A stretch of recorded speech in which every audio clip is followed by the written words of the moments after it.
Hey guys, happy Monday to you. Just want to go ahead and review the quiz that you had over the weekend real quick.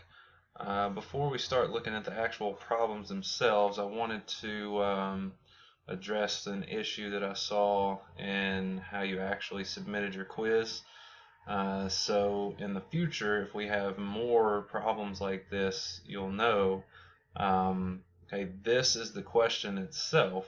I've already got the C is equal to there for you, so the only thing that I need you to do is fill in the blank.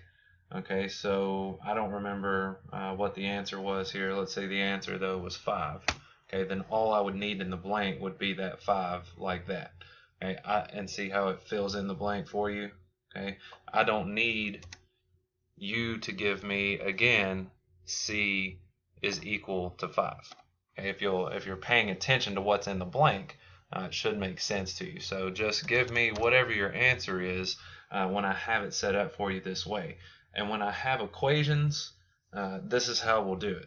Okay, that way all you have to do is give me the numerical answer and not worry about giving me the variable. Okay, so if you're quite a few of you did that where you entered in the variable with the number and the answer, and I went back and looked through all of your submissions and fixed those of you that did that. So if you are one of those people that did that, go back and check your grades and see if it's changed. All right, so let's get right to going through these. If you have your paper that you did your work on for this quiz over the weekend, then let's go ahead and have that out on our desk. If you do not have that, then go ahead and get a clean sheet of paper out on your desk and copy these down as we're working them so you have something as a reference to go back and look to and study. So let's go ahead and pause the video real quick, get this stuff out, pencils, calculators, everything, so you can work along with me as we review.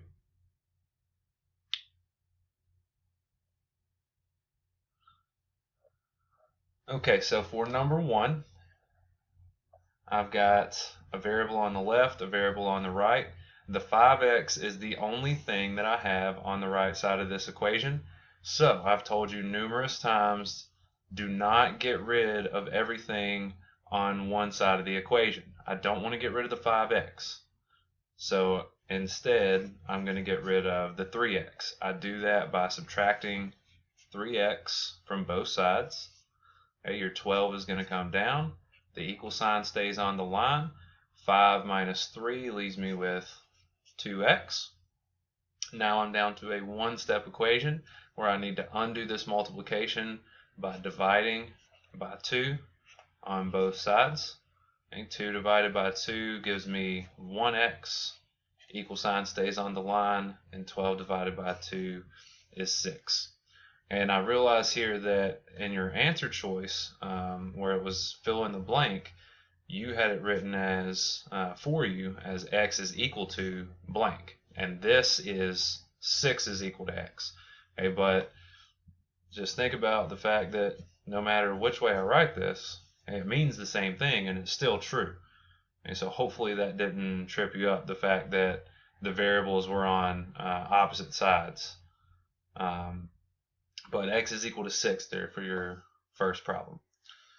Number 2, okay, now I have the variable on both sides, but I don't have to worry about which one do I get rid of, because both variables have constant terms with them on their sides of the equation. On the left I have the 4 with the 7x, and on the right I have the negative 16 with the 3x. So I just get to pick one. Okay, so I'm going to pick to get rid of the 3x by subtracting 3x. If I do it to the right, I have to also do it to the left. Okay, so that's going to cancel. Your minus 16 is going to come down on the right side. Your equal sign is going to stay on the line. 7 minus 3 leaves me with 4x, and your plus 4 is coming down on the left side. Now I have a two-step equation. I'll undo my subtraction first by, undo my addition first by subtracting by 4. If I do it to the left side, I have to do it to the right side. So 4 minus 4 cancels. Your 4x comes down on the left. Equal sign is going to stay on the line. Negative 16 minus 4 is negative 20.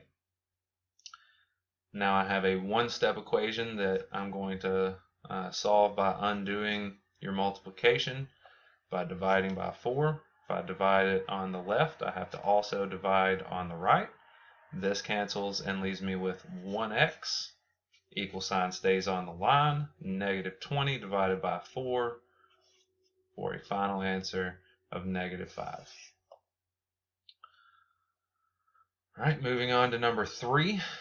Getting a little more complicated with each one here. Now I have to distribute before I can do anything else. And like we've said in the past, if there is distribution that needs to be done, we have to do that before we do anything else. And so on the left, I'm distributing a positive 2. On the right, I'm distributing a positive 5. 2 times a is 2a. 2 times 3 is a positive 6. Equal sign stays on the line. 5 times 2a is positive 10a. 5 times negative 2 is negative 10. And now at this point, I have the same type problem that I had in my last problem. Variable and a constant on the left, variable and a constant on the right. Pick one to get rid of and go from there. So I'm going to get rid of the 2 by subtracting 2a from the left and subtracting 2a from the right. That's going to cancel my variable on the left side. The 6 comes down, equal sign stays on the line. 10 minus 2 leaves me with 8a. Your negative 10 or minus 10 is going to come down. Now that my variable is on the right, I want to get the constant on the other side, which means I need to get rid of it on the right side. So add 10 on the right and add 10 on the left. And negative 10 plus 10 goes away. Your 8a is going to come down. The equal sign is going to stay on the line. And 6 plus 10 is 16. Now I'm down to a one-step equation. I need to undo my multiplication by dividing both sides by 8. 8 divided by 8 is 1a. 16 divided by 8 is a positive 2. Okay, moving on now to number 4. Very similar problem. I have to distribute first and go from there. Okay, so I'll draw my line down in the middle and distribute. On the left, I'm going to be distributing a positive 4. On the right, I'm going to be distributing a positive 2. 4 times y is 4y. 4 times negative 7 is negative 28. Equal sign stays on the line. 2 times 2y is 4y. 2 times 41 is 82. Okay, now I can pick, again, I've got the same type problem that I had in number 2, where I've got variable and a constant on the left, variable and a constant on the right. So I pick the variable on one side or the other and get rid of it. So I'm going to get rid of the the 4y by subtracting 4y, which means I must do it over here as well. Okay, and 4y minus 4y is 0, and look what happens. It canceled the variable on both sides. And we talked about what would happen in this scenario. You have one of two options. You either are left with a true statement and have all real numbers as your solution, or you're left with a false statement and you have no solution. In this case, we have a false statement. Negative 28 is not equal to 82. Okay, these two things are not equal to one another. This is a false statement, which means there is no value that can be plugged in for y that will give me a true statement up here in my original equation. Okay, so no solution for this equation. All right, and last one. Okay, this is your distribution with fractions. This is what we worked on Friday. This is where we're going to continue to work on today. Nothing changes as far as the process of solving the equation. The only thing that's changing here is what you're distributing is now a fraction instead of being a whole number. Okay, so I'm distributing the 1/4 to the 20c and the minus 16, the same way I distributed the whole numbers. Okay, so I'm going to write this out so you can see exactly what's being multiplied together. You can write this out or not. If you need to, do it. If you don't need to, then that's fine.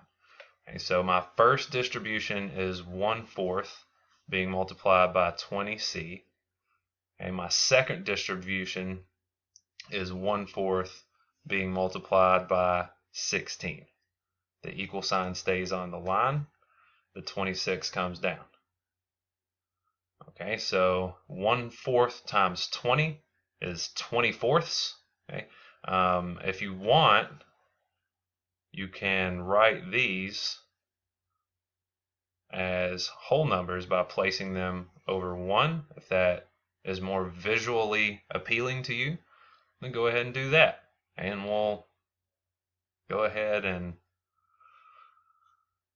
work this out in every step. Show every step along the way. 1 times 20c is 20c. 4 times 1 is 4. Minus 1 times 16 is 16. 4 times 1 is 4. Still haven't done anything with this 26 over here. Okay, 20 divided by 4 is 5. And then you've got your c. Minus 16 divided by 4 is 4. Equal sign stays on the line. Still haven't done anything with that 26. Okay, so if you'll notice here, I've done 1, 2, 3 lines of work, and nothing has been added or subtracted to one side or the other. This is all just distributing the fraction. This has absolutely nothing to do with being able to solve an equation. This is just multiplying a fractional value by a whole number value. That's it. Okay. Now, once I've distributed, I begin solving my equation, which is a fairly simple one. It's a two-step equation. I get rid of the subtraction first by adding 4 to both sides. And so that cancels. The 5c comes down. Equal sign stays on the line. 26 plus 4 is equal to 30. Down to a one-step equation now. I get rid of the multiplication by dividing both sides of this by 5. Anything divided by itself is 1. My variable c, 30 divided by 5 is 6. So hopefully you have a little better grasp on these 5 problems at this point after seeing them worked out step by step. If you still feel like you're pretty lost with this stuff, then please, send me a message on Schoology, send me an email, try to, express to me, communicate to me what exactly it is that you're struggling with, and I will try to help you in any way that I can. Okay, several of you have taken advantage of that message on Schoology, the option to message me. And that's great. I encourage you to continue to do that, and I encourage you to continue to put forth effort in watching these lecture videos and doing your homework. And I look forward to seeing you back next Monday.